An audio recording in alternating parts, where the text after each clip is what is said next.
dati sa fast food na pinasukan ko sa Chowking. Chowking kasi ako dati. Nagluluto-luto din ako ng chow pan nom.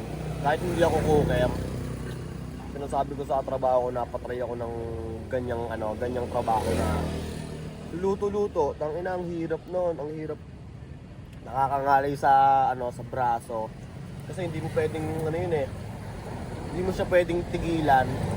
Hindi mo siya pwedeng tigilan sa paghalo. Gawa ng yung ilalim ng ng mga kanin, masusunog 'yon. Kaya tuloy-tuloy dapat ang halo nun para hindi masunog yung pinaka ilalim ng kanin. Kaya yun, mahirap din to gawin. Pero masarap. Yun, doon ako, nag fast food din ako, kala nyo.